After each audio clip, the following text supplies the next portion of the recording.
For more than 3,000 years, the gold mask of Pharaoh Tutankhamun stayed hidden in the Valley of the Kings. This artifact, which stands about 21 inches tall, shows how skilled and artistic the ancient Egyptians were.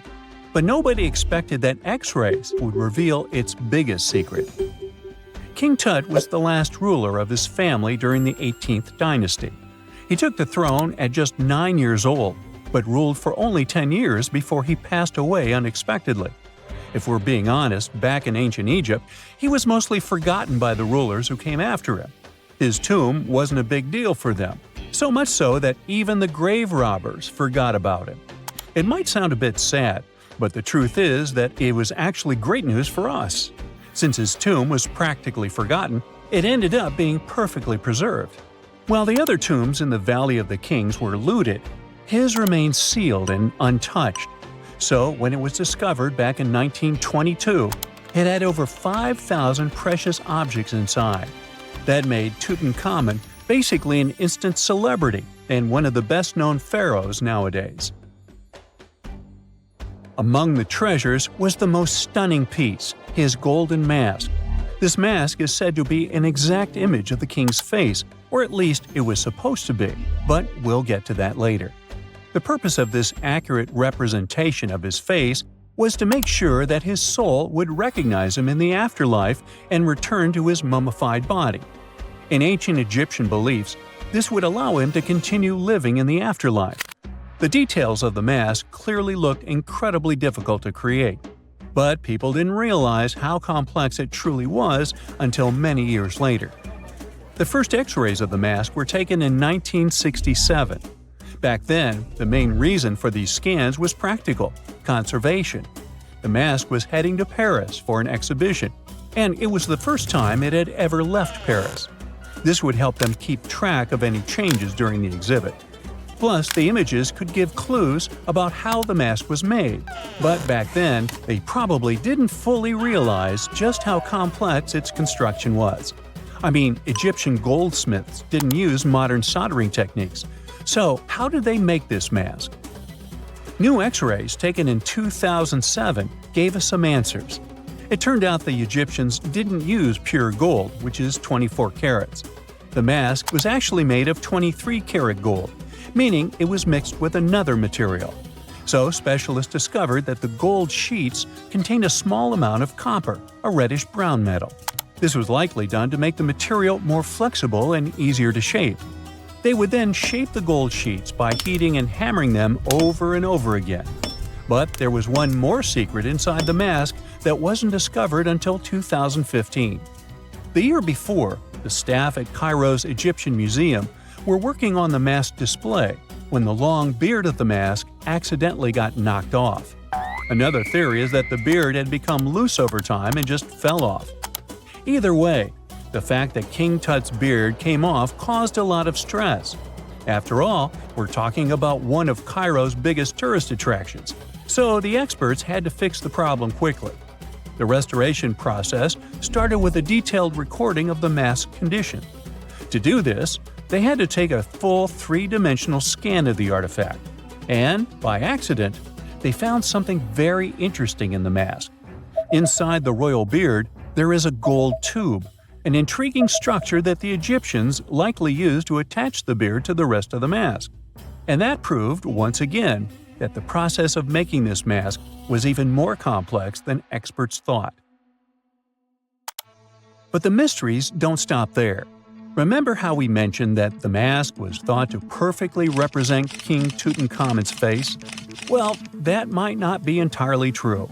Some popular theories suggest the mask was never meant for him and was actually made for someone else.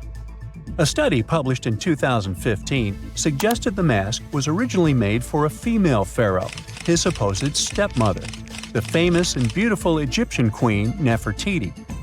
The biggest clue comes from an inscription on the mask. At first glance, it seemed to belong to Tutankhamun, but after a close examination, researchers noted that something else was actually written underneath King Tut's name. The royal name stamp seems to have been altered, and originally it had something written on it that translates to Queen Nefertiti. There is another feature of King Tut's golden mask that was overlooked for years, which adds even more mystery. As we mentioned earlier, experts believe he wasn't respected much by the pharaohs who came after him. And one of the clues that made archaeologists think this is the pierced ears on the mask. Some researchers believe that King Tutankhamun wouldn't have worn earrings after he was a kid. So, according to their theory, by the time he passed away at 18, he shouldn't have been represented with pierced ears. This could also support the idea that the mask originally belonged to Nefertiti, or maybe to someone who wasn't even connected to King Tut. But the mask isn't the only source of mystery. In fact, his whole tomb is full of puzzles. Recently, historians found a sign that the place where King Tut was supposed to be buried was changed at the last minute. For years, experts wonder why a pharaoh who ruled for 9 years ended up in such a simple tomb. When compared to the grandeur of other pharaohs' tombs, his tomb seemed, well, a bit plain. The idea that a king like Tutankhamun would have such an unremarkable resting place just doesn't match up with the power and importance he must have had in ancient Egypt. So, what happened? Well, apparently, this might have something to do with his successor, Pharaoh I. After King Tutankhamun passed away, researchers believe that I made sure to erase him from Egypt's history. So, one theory suggests that he was probably behind the quick decision to place King Tut's body in a smaller, less impressive tomb. When experts looked at I's own tomb, they found something interesting. There is a large wall covered in painted baboons. This is the same type of artwork found in Tutankhamun's tomb. It seems like the same person might have chosen the artwork for both tombs. Now, the design and decoration of the two tombs are almost identical, suggesting there was a shared hand behind both. But there is one key difference. I's tomb is fit for a king. It's much bigger and more impressive, even though the style and artwork are similar to what you see in Tutankhamun's tomb. So the theory suggests that I decided what went into both tombs. Since Tut passed away unexpectedly at a young age, his grand tomb wasn't finished in time. Normally, pharaohs start building their tombs while they're still alive to make sure everything is perfect. But Tut passed away when he was just 18, so there wasn't enough time. I may have taken advantage of the situation, ordering a smaller tomb for Tut and keeping a larger one for himself. Experts believe this theory explains why Tutankhamun's tomb is so simple and how I managed to wipe his memory from history so easily. But in the end, the story of King Tut's mask and tomb is full of mystery and intrigue. Each new discovery sheds more light on what really happened all those years ago. But one thing is for sure, the secrets of ancient Egypt still have much to reveal, and King Tutankhamun will continue to fascinate people for years to come. Whenever you hear about ancient ruins, you almost never picture them being suspended somewhere, or just randomly hanging on the branch of a tree, right? In fact, for most of the ancient artifacts we have exposed in museums all over the world, archaeologists did quite an impressive amount of digging. You see, buildings have this funny way of fading away over time if not properly taken care of. Sometimes we need to reuse some building materials, so an older construction may be sacrificed in the process. Other times houses are abandoned, and once they are exposed to the elements on the surface, like rain or sunlight, they don't really stand a chance. Some just simply crumble away due to good old erosion. So the only way a piece of architecture can survive the test of time is if it's somehow gotten buried deep down. Now, how did they end up buried in the first place? Well, it's quite the comedy of errors. Ancient cities had a habit of gradually raising their ground level like a kid adding toppings to their ice cream sundae. You see, these settlements were always busy collecting food and building materials to keep up with their ever-growing population. But hey, who has time to deal with waste and rubbish? It wasn't exactly high on their to-do list back in the day. So when it came to building new houses, ancient civilizations found it much easier to save their sweat and tears by piling up the rubble and constructing right on top. But that's not all. Rivers would also occasionally flood and deposit a layer of sediment on the city floors, further encapsulating those ancient constructions. And in those dry regions like the desert, where the wind likes to show off its sand and dust dance moves. You can bet it was a constant struggle to keep the establishments clean. One hilarious example is the Sphinx, which had its head buried in sand until a group of archaeologists unearthed it in 1817. Some ancient towns eventually got covered up because they were completely abandoned. With less human activity to control their expansion, plant seeds couldn't resist the opportunity and sprouted all over the place. They gobbled up carbon dioxide from the air and grew, adding more and more bulk to the ground. Those cheeky roots even decided to stabilize the soil made from decaying plant matter, creating layers upon layers of earthy goodness. It's like the ultimate DIY project Mother Nature embarked on, with plants as her loyal helpers.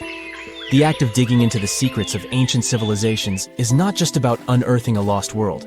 It's also an epic quest to reveal the hidden treasures beneath layers of history. But how do archaeologists know where to dig in the first place? If everything is covered in layers upon layers of sediments, debris, and plant roots, they must have some sort of system they rely on before embarking on a new project, right? For starters, they're not always the ones suggesting an archaeological dig in a certain location. Let me explain. Let's say you're a contractor and you want to build a new fancy apartment complex in your city. Some local legislations have certain requirements before your project can start, though. For instance, before anyone starts building on a piece of land, they might need to bring in specialists to check the soil. These clever folks can be archaeologists, geologists, or paleontologists, and they need to keep an eye on things during development. If any artifacts or ecofacts, fancy word for organic remnants, are discovered, these experts swoop in to excavate and study them. But what about sites that have nothing to do with bulldozers and yellow hats? Archaeologists have more than one trick up their sleeves when it comes to locating ancient hotspots. They dive deep into historic records with a healthy dose of detective work. By sniffing out old documents and maps, they can piece together the puzzle of human activity in a specific area. If a site has been visited before, it's even better. Finding records of past excavations or historical accounts can give archaeologists lots of information on where to continue their treasure hunt. Before archaeologists start swinging their shovels, they engage in a bit of a visual scan mission. Armed with a grid system, they'll stroll around the site, keeping their eyes peeled for any artifacts that might be hiding just beneath the Earth's upper layer. From groundstone tools to historic glass and even ancient garbage dumps, yes, they're also valuable. These keen-eyed explorers can spot signs of human activity faster than most people. If they stumble upon midden soil, fancy term for a garbage dump, they know for sure that humans once called this place home. Archaeologists don't just rely on their trusty shovels, though. They have an arsenal of gadgets to aid in their search for hidden wonders. Geophysical tools are like their secret weapons. Take the resistivity meter, for example. This clever contraption measures the electrical component of the soil and any buried features or artifacts. A buried wall, for instance, will create a different resistivity reading than the surrounding soil. Magnetometers and ground-penetrating radar work in similar ways, showcasing potential hints of ancient treasures in the soil. And who could forget our trusty old friend, the GPS? It helps archaeologists map out precise locations, like a high-tech treasure map, leading them straight to their pot of gold. Care to virtually visit some of the most important archaeological sites in the world? Well, follow me. In the United Kingdom, for instance, you'll find this interesting place called Stonehenge. It's one of many henges scattered around, but this one really takes the cake.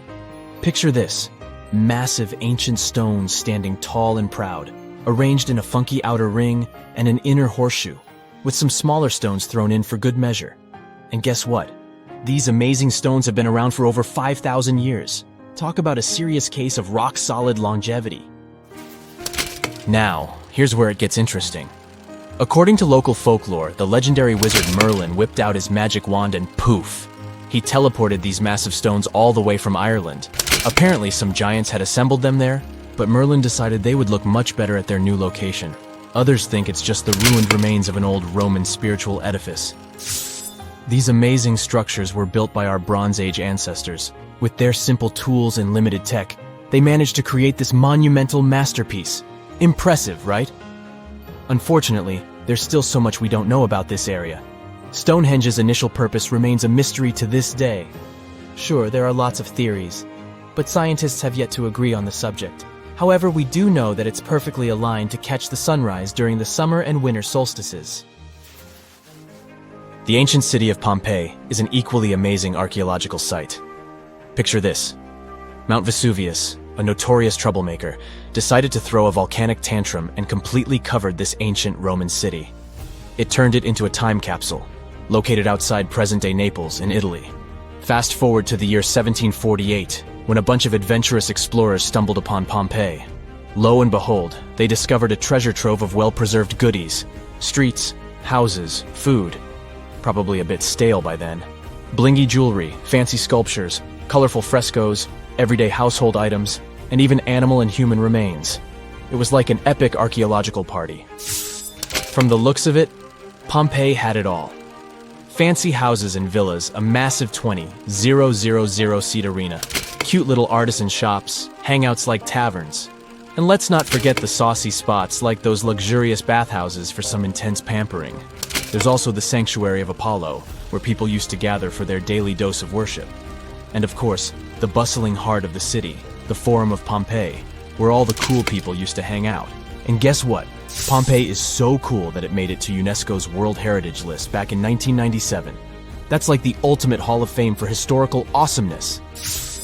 It also includes many other famous buildings and sites, like the Taj Mahal in India and the Acropolis of Athens in Greece. When you hear the word mummy, you might get a chill down your spine. That's because most of us associate this word with those creepy characters we've seen in some scary movies. But in reality, mummies have helped us understand a lot about ancient civilizations, their rulers, and about how people used to deal with losing their loved ones. The people most famous worldwide for their mummies are the ancient Egyptians. They believed that some sort of existence after passing away was possible, if certain conditions were met. That's why they insisted on preserving the human body through the process of mummification and placing the mummy in a furnished tomb, kind of like giving it a fully functioning apartment of its own. Why did they believe in this? Well, because they were deeply connected to their natural environment for the most part. They saw the natural cycles around them, like how the sun rose every day, followed by the moon, or how new life was always sprouting from plants, even after they had wilted away.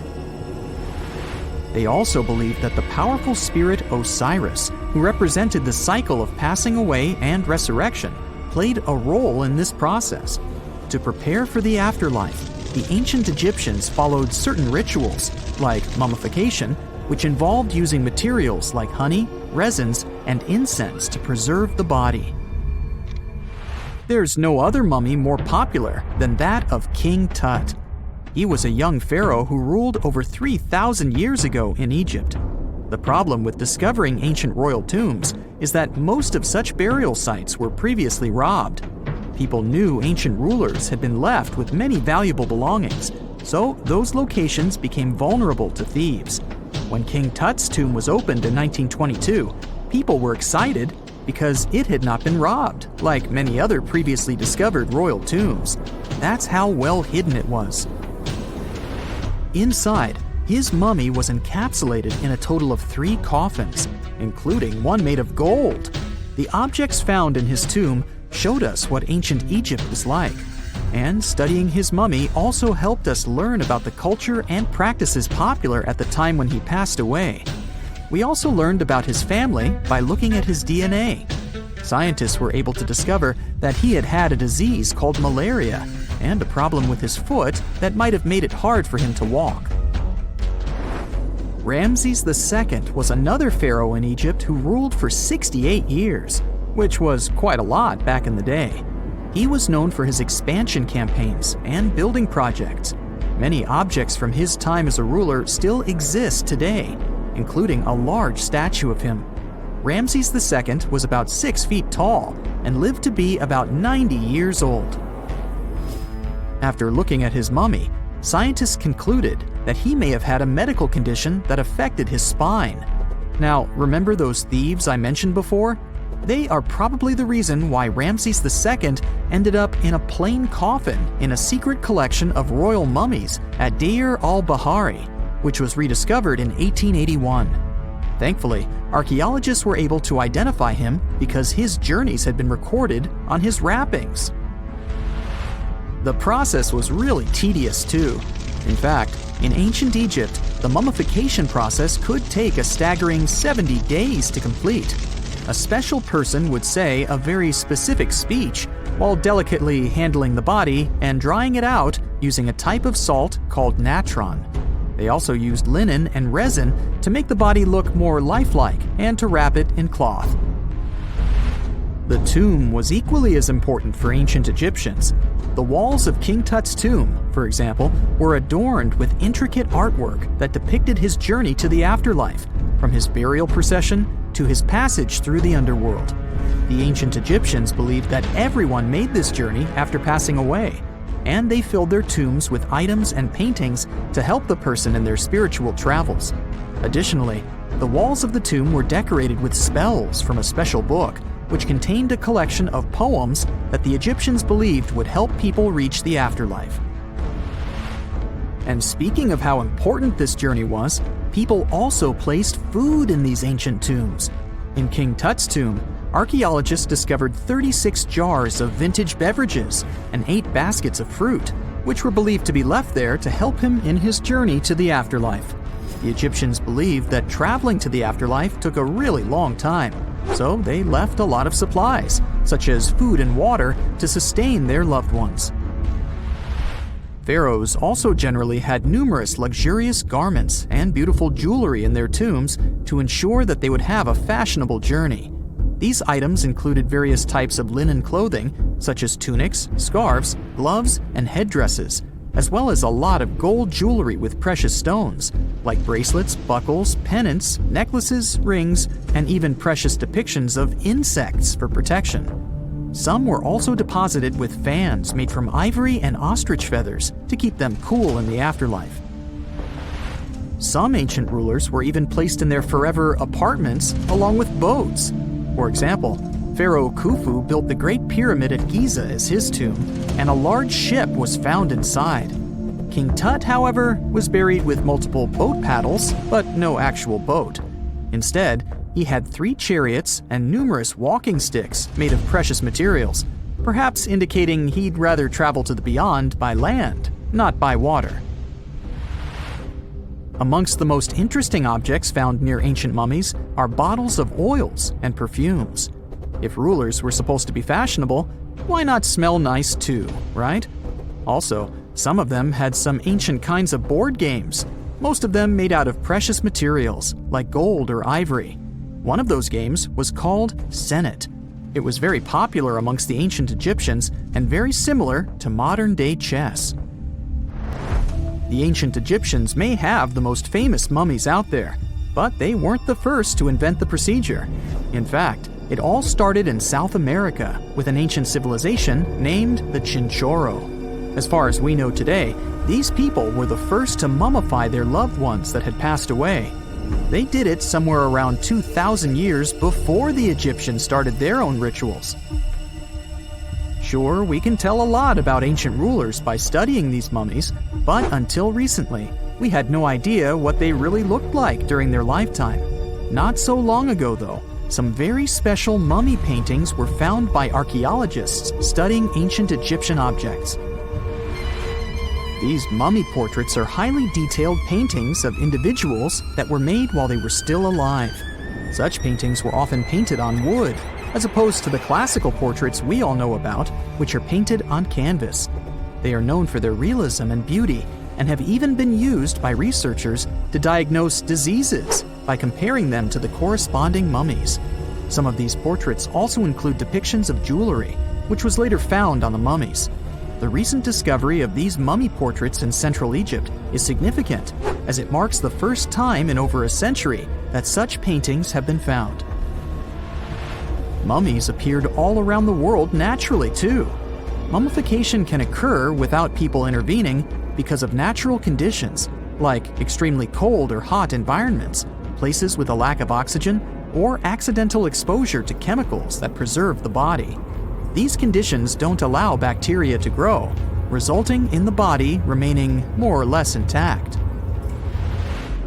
famous Otzi was one of these mummies. We know today he was a man who lived around 5,000 years ago in Europe. But upon his discovery in the Alps in 1991, Austrian authorities initially believed that he was a modern mountaineer because of how well preserved the body was. However, after the Iceman was removed from the glacier, it was determined that he was actually from the Copper Age.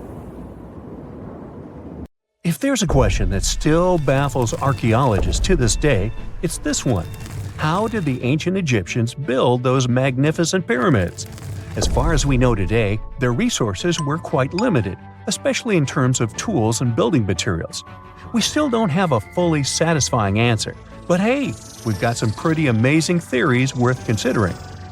The leading contender among these theories involves the clever Egyptians employing a sneaky strategy. Now picture this. They constructed a slanted and curving mound made of bricks, earth, and sand encircling the pyramid to be. As the pyramid grew taller and taller, they simply increased the height and length of this wacky structure. It's like they were playing an ancient game of Jenga. Now, how did they get those massive stone blocks up there? Well, according to the legendary ancient Greek historian Herodotus, they used sleds, rollers, and levers. It sounds like they turned construction into a supersized game of tug-of-war. And guess what? Herodotus also claimed that the Great Pyramid, the one from Giza, the granddaddy of them all, took a whopping 20 years to build. There's more. Herodotus also dropped a mind-boggling number on us. 100,000 men were supposedly involved in this pyramid extravaganza. Did they hire the entire Egyptian population? Well, it might not be as far-fetched as it sounds. These men were probably mostly farmers, so they probably focused on the pyramids when there wasn't much work to be done in the fields. Like during the flood season of the Nile River. Obviously, specialists in the archaeological community had something to add to this theory. By the late 20th century, they discovered some evidence that suggests the workforce might have been smaller and more permanent than previously thought. Instead of a massive army of 100,000 pyramid builders, they proposed that a modest crew of around 20,000 workers, accompanied by support personnel like bakers, physicians, and even spiritual leaders, could have gotten the job done. There was also this theory that claimed that the pyramids were actually built from the top downward. It suggested that these colossal structures were nothing more than isolated hills used as quarries. The stones were supposedly drawn from these hills, and over time, competing engineers took charge and transformed them into the iconic pyramids we know today. Now, before you dismiss this theory as a wild fantasy, some folks thought it wasn't completely crazy. After all, there are instances where isolated hills exist, so maybe this theory had a tiny glimmer of truth. Whether it involved ramp building or ingenious work schedules, one thing is clear. Those pyramids have definitely left their mark on history and on our imaginations. Now, speaking of ancient Egyptian mysteries, there's this gigantic unfinished obelisk sitting in ancient Egypt, and scientists are trying to figure out how it was shaped. Now, some people suggest that our industrious ancestors used handheld pounders to get the job done. One expert has a different take on the matter, though. He argues that if we take a closer look at the pattern left behind by the shaping tool, we'll notice something peculiar. The walls of the trenches surrounding the obelisk display a neat and even pattern, which is pretty unlikely if they were pounded away by mere mortal hands. According to this expert, those horizontal striations are usually the result of a tool that takes breaks while removing material, leaving its mark on the surface. But wait, there's more. Imagine the tool being rocked back and forth against the trench walls, clearing away the waste to keep the trench from narrowing. Well, in that case, the tool might have left some funky horizontal striations where it was pressed against the sidewall. This sounds like some fancy technology at play, don't you think? And guess what? The dynastic Egyptians probably didn't have access to that kind of know-how. Another famous Egyptologist from way back also uncovered a bunch of core drills during his adventures. Although the actual drill bits are missing, his collection houses these particular core remnants made of limestone, alabaster, and even granite. These constructions aren't the only amazing thing the ancient Egyptians left behind, though. As it turns out, the Egyptians were the genius minds behind the creation of the handheld mirror. Yeah, that little mirror you use every day to check yourself out. But here's the twist. These mirrors are like pieces of art. They were decorated with inscriptions and figures. But that's not all. The Egyptians had a serious concern with their appearance. They knew the importance of personal hygiene and looking fabulous. So, in their quest for pearly whites, they invented toothbrushes and toothpaste. Dental problems were pretty common back then, and their smiles weren't exactly all white. Dentistry wasn't their strongest suit, you see. Maybe their minds were distracted by all that pyramid building. So that doesn't mean those ancient toothpaste recipes weren't amazing. One delightful concoction included rock salt, mint, dried iris petals, and pepper. Some brave dentists in the 21st century tried it out, and it worked pretty well. Ground-up ash was also used in another recipe to create a tooth cleansing paste. Mint was missing, so that didn't do much for their breath. That's when the genius Egyptians came up with the world's first breath mints. They made tablets from heated spices like cinnamon, and they mixed it with honey. Now, let's shift gears to home decor, Egyptian style. They surely took ornamentation to the next level. While the concept of decorating furniture started in Mesopotamia, the Egyptians cranked it up a notch. They went all out with different colors of ink and even developed various weights of paper. Oh, and let's not forget about those cute little area rugs we all have in our homes today. Guess who came up with the idea? Yep, the Egyptians. They used the versatile papyrus plant to make those cozy rugs. And speaking of trends, the Egyptians loved their knickknacks. They had an assortment of small figurines in the shapes of cats, dogs, and people. These statues were made from various materials, like simple sun-dried mud to the ultimate bling of gold. It all depended on how loaded you were. The Egyptians were also all about farming, and they knew that clean water was crucial for their crops and animals. That's why they came up with some nifty inventions and techniques to make sure their land was fertile and their plants were happy. First off, they had the genius idea of using ox-drawn plows. They had two types of plows, heavy and light. The heavy plow would strut its stuff, cutting deep furrows in the soil, while the lighter plow followed behind, fluffing up the earth. But they didn't stop there. After plowing, the Egyptians would break up clumps of soil and sow the rows with seeds. To give those seeds a good old squish into the furrows, they'd march their livestock across the field, effectively closing up the furrows. But hey, all that hard work would be pointless if their seeds were as dry as the Sahara. That's where irrigation comes into play. The Egyptians were so good at it that other cultures, like the Greeks and Romans, couldn't help but copy their techniques. Now let's switch gears and talk about the marvelous architecture of ancient Egypt. These folks weren't just skilled farmers, they were also architectural maestros. They built these fancy canals to carry water to farms and villages, and boy, did they know how to make those canals look pretty. Just imagine strolling along a canal lined with ornate structures. The pharaoh Ramses the Great was quite the overachiever when it came to construction. One of his mind-blowing creations was the construction located at Abu Simbel. This building was designed so that twice a year, the sun would shine directly into it and illuminate the statues of Ramesses. And let's not forget about the corbelled arch. Without this architectural gem, we'd be missing out on some mind-boggling structures like the Great Pyramid. The Egyptians knew how to make things stand tall and proud, thanks to their engineering and construction wizardry. They built grand halls and inner sanctums that make your jaw drop. And some of these temples doubled as astronomical observatories. A gruesome discovery took place in Egypt some years ago. You want to hear about it? 16 human hands, carefully buried in 4 eerie pits. They didn't look too much like human hands at first, since they were abnormally large, but they were. Weirdly, there were only right hands. No left hands were in sight. It turned out that it points to the practice of an ancient dark ritual.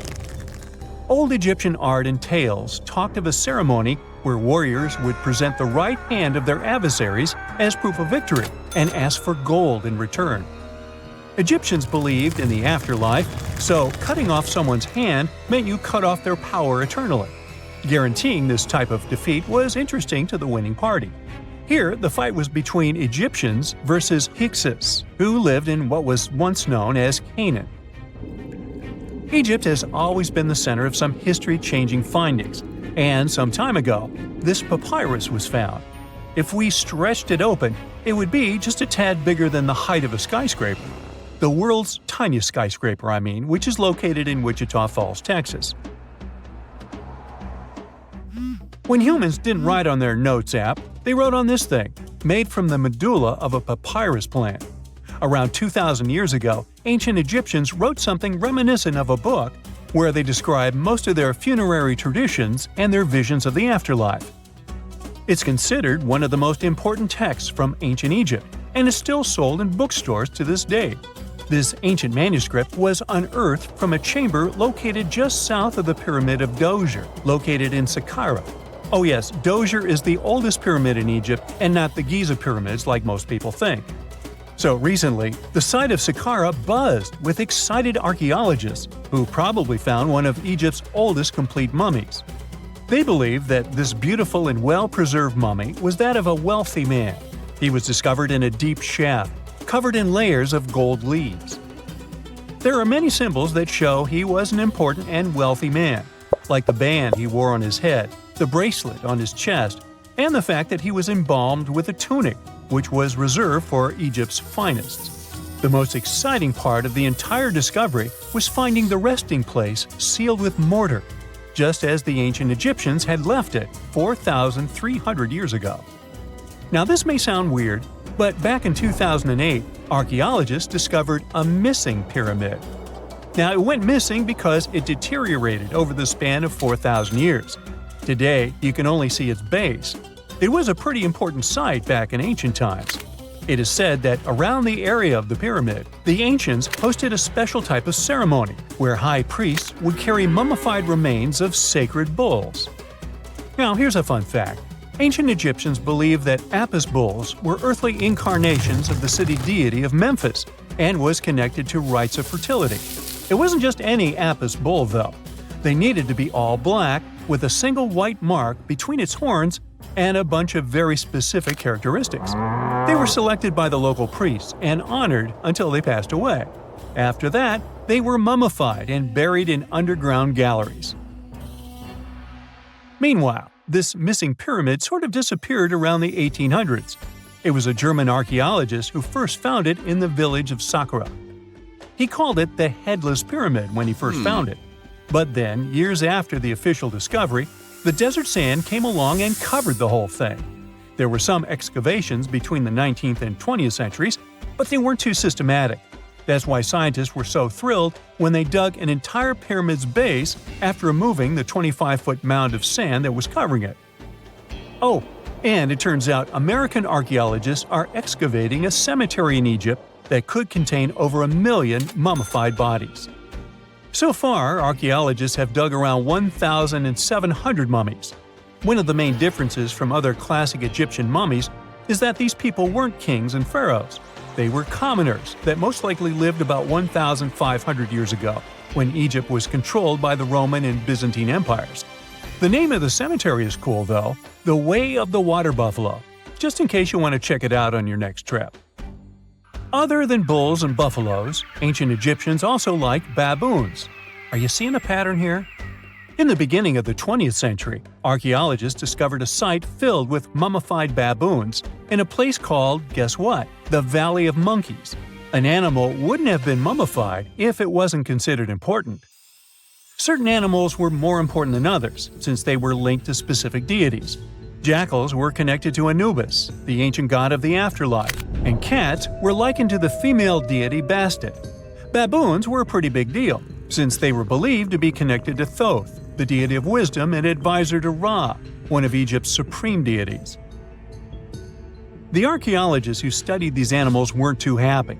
They think these baboons were kept inside and were deprived of sunlight for most of their lives. They had extreme vitamin D deficiencies and they were poorly fed. Maybe Thoth got angry with these baboon keepers. Just a guess. Since there's never a boring day for archaeologists in Egypt, they also found human mummies with golden tongues.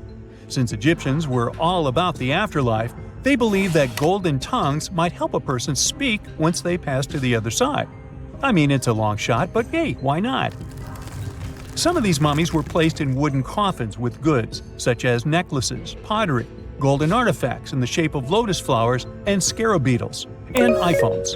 Just kidding. A new temple was also unearthed recently in Egypt. Scientists believe it was dedicated to honor Zeus Cassius. That deity would be a cross between Zeus, the almighty Greek deity of the sky, and Mount Cassius. While digging around the Sinai Peninsula in Egypt, archaeologists spotted 2 pink granite columns poking out of the ground, and bingo. They believe these columns represented the temple's front gate and collapsed during an earthquake many years ago. And speaking of deities, there weren't only super serious deities. Recently, scientists unearthed a golden ring in a city south of Cairo. No, Frodo, it's not magical. It was a normal gold ring, but it had the depiction of the deity of fun, officially named Bes. This deity is often described in sacred texts as a happy chubby dwarf. Today, many tattoos we get are sorta deprived of any sense and are made of aesthetic purposes only. In ancient Egypt, though, women would get tattoos as a token of protection for childbirth. That's what scientists think, at least. Around the Nile region, scientists found some mummies that had well-preserved tattoos, which is a rarity since the skin deteriorates so easily. 2 of these women tattooed their lower backs, and the drawings were simple. They were mostly pictures, including that same chubby dwarf we just talked about, Bes. He also had a side hustle as the protector of women during childbirth. Now, would you believe me if I told you ancient Egyptians invented robots? No? Well, that's because that's not entirely true. Sure, they were astronomers, mathematicians, and engineers, and somehow they also squeezed an eccentric invention into that package – an automated deity some scientists called Hathor. This wooden statue had been in the Metropolitan Museum of Art for years before someone noticed its secret. With the help of an X-ray machine, specialists discovered a mechanical operating system inside it. The pulley-like axis goes from the statue's shoulder to her left leg. When the system rotates, the statue raises and lowers her hand. Hey, pick me! Pick me! Most people know that pyramids were built as grand tombs for the pharaohs, designed to ensure they had a smooth journey to the afterlife. The Great Pyramid of Giza, for instance, was constructed for the pharaoh Khufu. But what most people don't know is that this whole pyramid building trend started right here, with the step pyramid of Djoser, about 4,700 years ago. This massive structure was built for Pharaoh Djoser, a ruler from Egypt's 3rd dynasty. It rises 7 layers high above the ground and stands about 200 feet tall. We think of it today as a phenomenal architectural project. But for ancient Egyptians, the step pyramid of Djoser turned out to be more like a massive experiment, a trial run, if you will, to perfect their building skills before they moved on to even more ambitious pyramids. Reaching new heights is super exciting, but the real mystery is what is going on below the ground. In this pyramid's underground labyrinth, there is a network of tunnels stretching about 3.5 miles long. And some researchers believe these tunnels might have been part of a sophisticated water system that could completely change what we think about pyramid construction. Let's talk about this massive complex located in Saqqara. Surrounding the pyramid, there's what's known as a dry moat, a continuous trench that is up to 164 feet wide and almost 2 miles long. It forms a sort of rectangular shape around the pyramid. This trench has an average depth of about 65 feet. Now, if you were to add up all the earth and rock they dug out to create this moat, it would be about 10 times the volume of the step pyramid itself.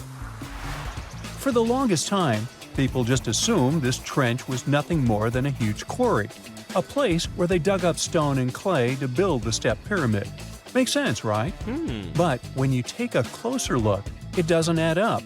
The trench is too narrow and deep to be practical for mining, and its layout doesn't match anything we know about ancient Egyptian quarrying methods.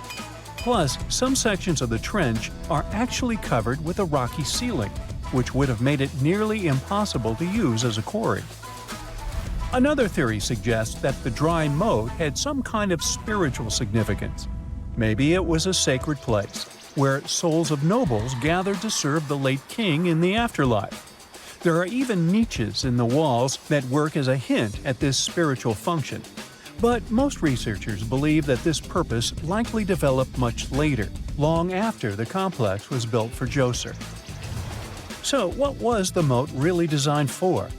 In 2020, a researcher came up with a pretty intriguing idea. It is possible that this trench was actually designed to collect and manage water, especially after heavy rainfalls. Now, that makes sense when you consider the location. The moat sits in an area that could easily have been flooded by runoff water from nearby plains. This could also explain why the trench wasn't used for new graves until much later when the climate became drier and less prone to flooding. The story becomes even more intriguing, as this trench appears to be part of a larger, more complex hydraulic system within the Djoser complex. It is like the trench has several compartments, carefully carved out of the rock and connected by tunnels. These compartments likely served as a part of a water treatment system, where water would flow from one compartment to the next, getting cleaner as it moved along. Now, here is where things start to tie into the pyramid itself. The Djoser complex has a series of underground shafts, and some researchers think that water from the moat's deep trench might have been used to power a hydraulic lift system, and this giant water-powered elevator could have been used to raise the heavy stones needed to build the pyramid. It worked like a volcano, but instead of lava, water did the heavy lifting. Imagine a big deep hole in the ground at the center of the pyramid site. Inside this hole, there was a huge wooden platform, kind of like a giant raft that could move up and down. When the workers wanted to lift a heavy stone, they would fill the hole with water. As the water rose, the wooden platform started to float up, carrying the stone with it, almost like a giant water-powered elevator. When the stone reached the right height, the workers slid it off the platform and onto the pyramid. The idea is that water from the deep trench, after being cleaned and filtered, would flow into these shafts. A massive float, possibly made of wood, would then rise as the water filled the shaft, lifting the stones up to where they were needed for construction. Once the stone was in place, they'd let the water out, lowering the platform back down to the bottom, ready to lift the next stone. This fancy hydraulic lift system could have been a game changer, making the whole building process a lot faster and more efficient without using a lot of workforce. It is like the ancient Egyptians were already embracing the whole idea of work smarter, not harder. But of course, not everyone is on board with this theory. Some experts argue that the area where the step pyramid of Djoser was built couldn't have held enough water from occasional rains to maintain such a fancy hydraulic system. The main theory suggests that, in the past, there might have been some kind of lake nearby that would have filled up after a period of rain, and this lake could have supplied water to the complex's hydraulic system. But there is no mention of such a lake in any ancient Egyptian writings, so it might be more of a what-if situation than a reality. And then there's the issue of the hard work itself. Remember when I said this method could have allowed the ancient builders to raise stones with far less effort? Well, that might not be entirely true. According to some experts, just building this hydraulic device would have required a lot more heavy work than simply moving the stone blocks using good old-fashioned manpower. And let's not forget, the step pyramid of Djoser is like a baby pyramid compared to those that came later. The stones used for Djoser's pyramid weighed, on average, about 660 pounds each, which is nothing compared to the more than 2.5-ton blocks used later for the pyramid of Chephren. If this cool water lift theory gets completely ruled out, we still need to explain how this pyramid was built in the first place. To answer that, we need to rewind a bit and talk about the original plans. See, before Djoser's tomb became a pyramid, the idea was to construct a simple mastaba. This type of tomb was pretty common in earlier periods, a flat-roofed, rectangular structure with sloping sides. But after the original mastaba was finished, they decided to expand it a bit by adding more layers on top. And then they added even more layers, until the construction reached 6 distinctive steps, each one smaller than the previous. And they probably did all this by raising those heavy stones using ramps, not a water-powered elevator. There is still so much we don't know about the Step Pyramid of Djoser. More research is definitely needed to fully understand how this system worked, or if it even existed at all. But the idea of using water to help build the pyramid adds a whole new layer to our understanding of ancient Egyptian engineering. It's a powerful reminder of just how clever and resourceful those builders were, using the natural landscape and the power of water to create one of the most iconic monuments in history. You have heard about Nikola Tesla. You have definitely heard about the Great Pyramids in Egypt. But what if I told you that Tesla may have probably uncovered the ancient mystery surrounding the pyramids? Wait, what? Is this a crossover episode? Nope. It's highly probable that the secrets of the pyramids are hidden in plain sight. But first, let's recap what we know about the pyramids. What's so mysterious about them? I mean, they are just old quirky buildings, aren't they? One of the biggest questions is how they were built. Some people think that the pyramids were created by people using only their hands and muscles. But others think that there might have been some kind of crazy energy source that we don't know about yet. Like, what if aliens helped out or something? Just kidding. But this idea of some unknown energy source being used to build the pyramids has been around for ages. Even in old texts, like the pyramid texts, it talks about how the gods gave us something to build a great power. So maybe there was something really powerful and mysterious going on back then? Who knows? Back in the early 1900s, he got obsessed with the Great Pyramids of Egypt. He read numerous books about these ancient structures and was blown away by how much energy they seemed to have. At that time, not many people knew much about electricity, and Tesla started to wonder if there was some kind of advanced tech hidden in the pyramids. He had an idea that the power of the pyramids had to do with electromagnetism, and he put a lot of time and effort into trying to figure out the mystery. Tesla had some pretty unusual theories about the Great Pyramids. He thought that they could actually store and move electricity, which could then be used to power up the areas around them. He also had this theory that the pyramids were built using some kind of crystal energy.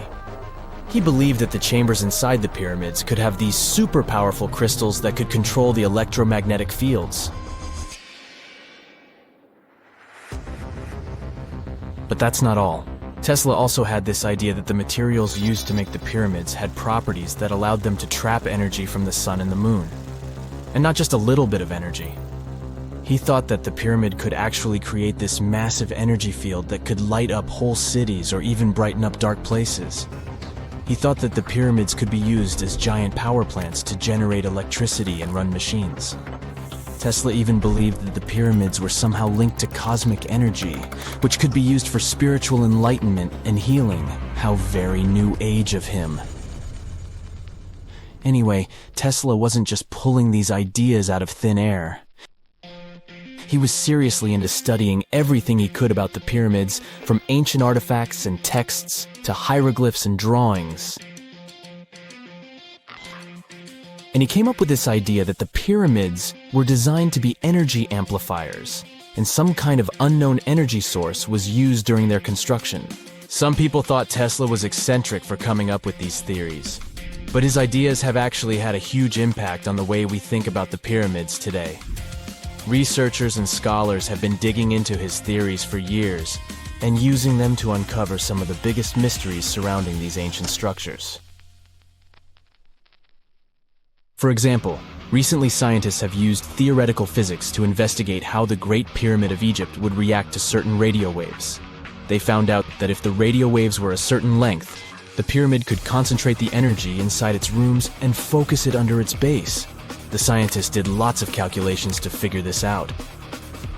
They first thought about what radio wavelengths would work best. Then they made a model of how the pyramid would react to the waves. They figured out how much of the energy from the waves would get absorbed or spread out. Lastly, they checked how the energy would move around inside the pyramid when the waves hit it. To help explain all of this, the scientists use something called multipole analysis. This is when you take a complicated object and break it down into simpler parts. Then you can see how each part interacts with the energy that's coming in. It's like taking apart a puzzle to see how each piece fits together. The researchers are interested in how all of this can be used in the future. They want to make really tiny particles that can do the same thing as the pyramid, but with light. By changing the size, shape, and the material of these particles, they can control how the light moves around them. This can be really useful for things like making tiny sensors or super efficient solar cells. The scientists had to make some guesses when they were doing their research. They assumed that there weren't any hidden spaces inside the pyramid, and that the material used to build it was all the same. But even with these guesses, they still made some pretty impressive discoveries. But the pyramid study is not the only proof that Tesla was ahead of his time. There are more Tesla's projects that seemed unrealistic at the time, but that scientists and enthusiasts reevaluate and try to implement today. Let's talk about Tesla's most ambitious project, the Warden Cliff transmission tower. Back in 1900, Tesla was already a big shot when it came to electrical engineering in America. People were blown away by his amazing inventions and the fact that he managed to outdo Thomas Edison in the battle of currents. However, Tesla wasn't content to rest on his laurels. He decided to embark on his most ambitious project yet, the transmission tower at Warden Cliff. It was built between 1901 and 1905, and it was based on one of Tesla's breakthrough ideas. He had a vision to make the impossible possible by creating a global wireless communication system. It would use Earth itself as a conductor, transmitting music, news, stock market reports, secured military communications, and even facsimile images. Does it sound familiar? Right, it sounds just like the internet that we use today, only without the use of any wires. But Tesla had a much bigger dream in mind, to transmit power wirelessly. He already proved that high-frequency signals could be sent without any wires using his Tesla coil transformers, and this sparked his obsession with wireless energy transmission. His vision was to not only transform the way we communicate, but also to find a way to transfer power currents globally by tapping into the Earth's natural energy. Tesla believed that there was an abundance of free energy all around us that could be used for humanity's benefit. In 1899, he conducted some top-secret experiments and got convinced that it was possible to transmit electrical power through the Earth's upper atmosphere. This is actually how the Warden Cliff Tower was created. It was supposed to be the prototype station for a network of towers all over the globe that would provide the whole world with wireless energy. Unfortunately, Tesla didn't have the resources or the patience of his investors to bring this project to fruition. It ran into all sorts of financial problems and roadblocks, and in 1917, the unfinished tower was finally torn down for scrap metal to pay off Tesla's mounting debts. Now it remains a sad reminder that even the greatest minds can sometimes fall short of their dreams. The original red brick laboratory, however, is still there, and it is the only Tesla lab that has survived. Fun fact, in 2017, a film crew made a crazy discovery. They used ground-penetrating radar to explore the area around Warden Cliff, and they found a whole series of tunnels stretching for hundreds of feet underneath the site. Nobody knows exactly what these tunnels were used for, but people have been speculating for years that they were part of Tesla's grand plan. Warden Cliff, of course, is a major landmark for Tesla enthusiasts from all over the world. Who knows? Maybe someone will finally crack the mystery of the tunnels one day. But even if they don't, the legacy of Tesla and his amazing ideas lives on. This coffin seems to defy logic. No visible openings, no way in or out. And yet, inside lies Lady Dai, a mysterious woman from ancient Egypt, perfectly preserved even after 3,000 years. How did she get there? It was the third intermediate period in Egypt, a time between great dynasties. Pharaohs wore the blue crowns. Priests in Thebes were almost as powerful as kings.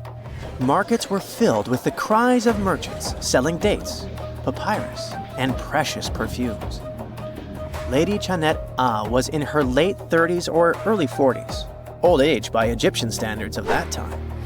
Like other Egyptians at the time, she ate meals of bread, lentils, and fish. By that age, her teeth were already badly worn down, yellowish with enamel eroded. because food in ancient Egypt often had grains of sand in it. But she wasn't just a regular woman. When she passed away for unknown reasons, her burial was lavish. Locals wrapped her body in expensive linen and adorned with artificial eyes to replace her real ones that would help her see in the afterlife.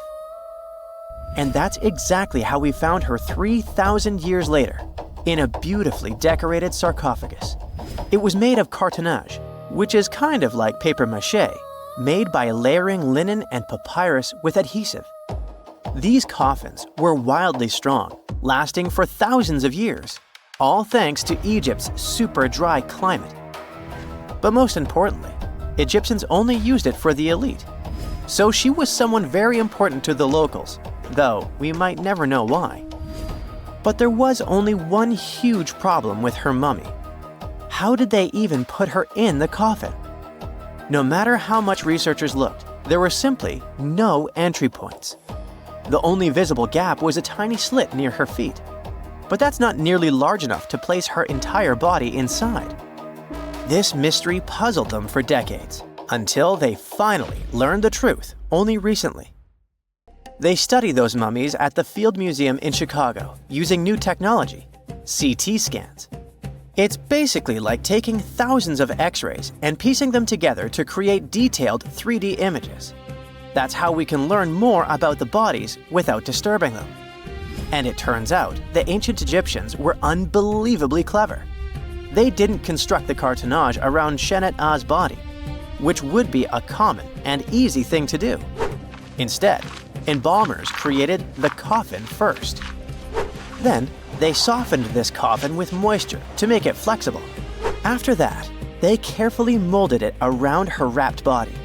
They did cut a slit along the back of the coffin to do that, but then they laced it up like a corset, so it seemed like there were no openings. Finally, they secured a wooden panel at her feet to keep everything in place. That's where the tiny slit came from. Usually, the insides were removed and put in jars, symbolically guarded by the 4 sons of Horus. Egyptians believed that the deceased would need all that stuff once they got into the afterlife. They also thought it would help preserve the body for ages, which, as we can see, worked amazingly well. Thanks to their beliefs, we now have mummies as time capsules.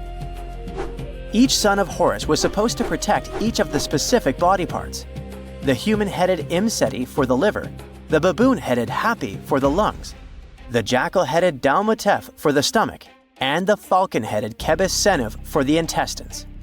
It's crazy how much effort the embalmers put into their job, especially in Lady Shenet-A. They wanted to make sure her body remains untouched and the sarcophagus would be perfect for her. You can't help but wonder, who was she if she mattered so much? The ancient Egyptians literally viewed the afterlife as modern retirement planning. You're not just passing away, you gotta prepare yourself for it. Prepare the body, eyes to see, and so on. And the richer or more important you were, the better your afterlife would be. But Shenet-A wasn't the only fascinating mummy they studied. They also decided to scan Harwa, an Egyptian man who lived around the same time. Judging by the mummy, he also had a high social status. His mummy revealed no signs of hard labor, and his teeth were well kept, which means he enjoyed some high-quality food without tons of sand in it. Some fellas got lucky both in life and after it. But there were many mysterious mummies throughout history. One of them is Chinchorro, also known as Lady Dai. The story of her began in 1968. Some workers near Changsha, China, were digging an air raid shelter for a hospital. But suddenly, they accidentally uncovered an ancient burial site. They came down there and stumbled upon something incredible. 3 tombs belonging to a noblewoman, her husband, and a young man believed to be their son. She was a noblewoman from ancient China, and she had a fascinating backstory. She lived over 2,000 years ago during the Western Han Dynasty. She was married to Li Kang, a guy who served as chancellor to the Changsha Kingdom, a high-ranking official. At first, it looks like Lady Dai lived a life of luxury and privilege. She had private musicians to play at her parties, and for her personal enjoyment. She probably played the guqin, an instrument that back in the day people associated with intellect and elegance. And she certainly ate like an empress. Fine meats, delicacies, and all things like that. Even her wardrobe was full of some exquisite silk, not even mentioning the tons of cosmetics. But all this wealth came at a cost. The more she aged, the worse her health became. She got a full pack: a heart condition, diabetes, high pressure, and liver issues. It also looks like her back was driving her crazy, probably making it hard for her to even move. Finally, as a cherry on top, she developed gallstones. All this packed together eventually led to a heart attack that took her life around the age of 50. There was one haunting detail. Scientists found over 130 melon seeds in her stomach and intestines. Most likely, she ate watermelon just hours before she passed away, which means it was probably during summer when the fruit was ripe. She enjoyed a sweet, simple treat before her life was cut short. The excavation began in 1972, and this wasn't easy at all. Over 1,500 local students had to help. And Lady Dai was the most mysterious one. She was buried in 4 rectangular pine boxes, one inside the other like a matryoshka doll, all wrapped in 20 layers of silk, and all that sealed with lots of charcoal and white clay. The coffins were painted beautifully as well, adorned with protective deities, mythical animals, and clouds which symbolized the heavens. There were drawings of divine creatures and Mount Kunlun. The myth said that on this mountain, people reach eternal happiness. All this told us a lot about the Han Dynasty, their beliefs about afterlife, art, daily lives, and their remarkable craftsmanship. And then researchers finally got to the body. It was astonishing. Soft skin, joints that could still bend, and in general, she was almost intact. She even kept her hair, eyelashes, fingerprints, and even traces of blood. It's like she literally passed away only a few weeks ago. Ancient people used a very clever technique to preserve her. It looks like embalmers put her into some weird, mysterious acidic liquid. This liquid prevented bacteria from growing. Unfortunately, it also gave rashes to all the scientists that touched Lady Dai. And this rash lasted for 3 months. And you know what they buried together with her? Over 1,400 artifacts, mostly personal stuff like silk clothes, cosmetics, and musical instruments. Even food, grains, meats, wine, and pastries. There were also 162 carved wooden figurines of various servants and musicians. It's possible that they were either just there to service her even in the afterlife, or maybe based on her actual servants. Not many civilizations are as mysterious as ancient Egypt. A powerful empire that lasted over 3,000 years. It gave us pyramids that still stand and myths that still inspire. It's one of the most explored places on Earth, yet somehow, we still find exciting stuff. In Abydos, archaeologists just uncovered a 3,600-year-old royal tomb. It's huge! It has golden hieroglyphs of deities covering the entrance, but the pharaoh's name? It's not there. It's missing. Who was this ruler? And what new chapter could this open in Egypt's story? If there's one place in Egypt where the line between life and demise feels thinner, it's Abydos. To the ancient Egyptians, this was sacred ground. They believed it was the burial place of Osiris, the god who literally passed away, had his remains separated, and came back to life to rule the underworld. Because of that, Abydos became Egypt's spiritual gathering place. Pharaohs built amazing temples here, like the Temple of Seti, famous for its King's List, a wall that has the names of 76 pharaohs carved in it. Pilgrims came from across Egypt, leaving offerings and participating in Osiris festivals, where his demise and rebirth were ritually reenacted. It wasn't just symbolic worship, it was Egypt's version of Comic-Con. But instead of cosplaying superheroes, people reenacted gods coming back to life. Obviously, pharaohs competed to be buried as close to Osiris as possible. Abydos became part cemetery, part holy city, part afterlife insurance policy. Fast forward thousands of years, and we still uncover remarkable stuff around Abydos. That's the case with the recently discovered tomb. In early 2025, a joint team of researchers from the US and Egypt decided to dig beneath a rocky rise ominously called Anubis Mountain. You remember Anubis, the jackal-headed deity who guarded cemeteries. The uncovered royal burial was hidden 23 feet below the surface. Sadly, even though it eluded archaeologists for so long, robbers had already taken away with treasures ages ago. They could definitely tell this was a tomb of someone super important. Similar to how you can walk around a mansion with no furniture but still deduce that someone rich must have lived there. The chamber had mud brick vaults rising over 16 feet. That's taller than a female giraffe standing upright. For something built 36 centuries ago, it still felt enormous. However, when you remember that Egyptians were masters of architecture, nothing seems surprising. So no treasures, no golden mask, and sadly, no name. The cartouche that should have spelled the king's identity was unreadable. Egyptian tombs usually bragged about who was inside. In ancient Egypt, a cartouche was basically a big oval name tag for kings wrapped in hieroglyphs. Think of them as VIP passes that worked in both this life and the next. Without it, your soul couldn't check into the afterlife hotel. That's because to the Egyptians, your name, your ren, wasn't just so your teacher could distinguish you from kids with the same haircut. It was a core part of who you were. As long as your ren survived, so did you. To have your name forgotten was considered a fate worse than passing away. A soul cannot journey without a name. That's why you'd see cartouches all over the place, on temples, obelisks, jewelry, statues, and tomb walls. It wasn't there just for the marketing. It kept the pharaoh's presence front and center everywhere you looked. Imagine building a massive tomb only for 3,600 years later to walk in and go, who is this guy again? Not cool at all. That's why it's fair to imagine our nameless pharaoh haunting the robbers for all eternity. So yeah, cartouche was considered very significant.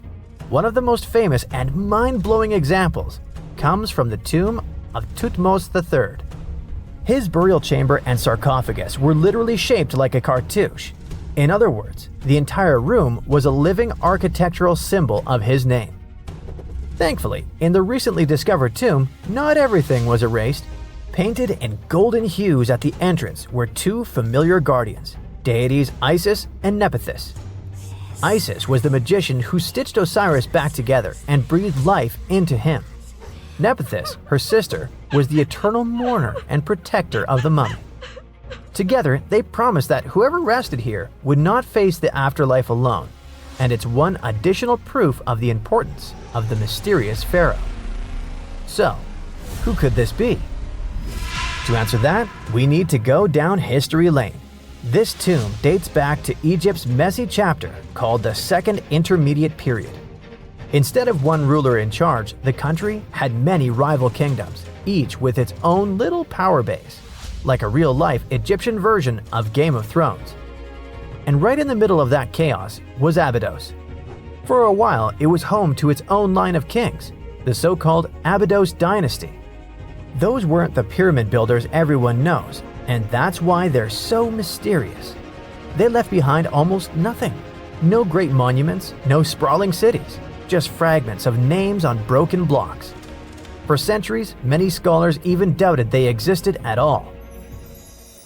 That sorta changed in 2014, when archaeologists uncovered the tomb of Senebkay, one of those shadowy kings.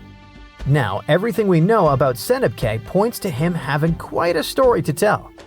His bones revealed 18 deep wounds, the kind you get in battle.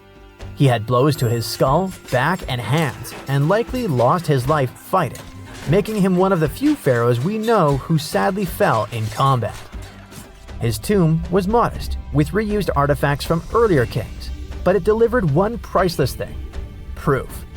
Until Senebkay, the Abydos dynasty was just a theory. With him, it became real. And that's why the new discovery could be a big deal. The newly uncovered royal tomb at Abydos shares the same layout and style as Senebkay's. It has limestone chambers, mud brick vaults, and protective deities, although it's much bigger. Which again raises the possibility that we're looking at an even earlier, more powerful ruler of Abydos. Whoever he was, he wanted to be remembered alongside the greats. Which is ironic, because it seems that history tried erasing him. Perhaps additional findings alongside his tomb could tell us more. Yes, there's more, and it's actually pretty cool. Not far from Abydos, in the village of Banuit, archaeologists uncovered a Roman-era pottery workshop. Yeah, you heard that right, a pottery factory close to a pharaoh's burial ground. The site had huge clay kilns, storage rooms, and even broken shards called ostraca. They were basically ancient sticky notes. Except instead of shopping lists, those had receipts scratched onto them in Greek and Demotic Egyptian. Little records of everyday transactions, the kind of thing you'd never expect to find near a lost dynasty king. Honestly, the potters missed a chance. Forget boring receipts, they should have been selling Osiris's mugs and Anubis figurines to pilgrims and tourists. But that's not all. It seems that centuries later, during the medieval period, the same ground became a cemetery. Archaeologists found mud brick graves with skeletal remains. This could mean that Abydos kept its aura of significance for hundreds of years after the age of pharaohs. So why this hill again and again? Is this place really a getaway to the afterlife? It is, after all, the very place where Osiris is said to rest. That belief lingered like a shadow for thousands of years, strong enough to pull in pharaohs and later medieval families. Different rituals, same sacred ground. Although, to be fair, the Romans weren't here for Osiris. They came to make pots. The story of Abydos is not over. The excavations will continue, and who knows what else could be discovered in the future. Today, archaeologists are armed with tools that are basically X-ray glasses for the desert. Every scan could reveal a hidden chamber, or if we're lucky, finally give our nameless pharaoh his wren back to him. In fact, I became strangely invested in finding out who he was. So let's hope for some news soon. It's only a matter of time.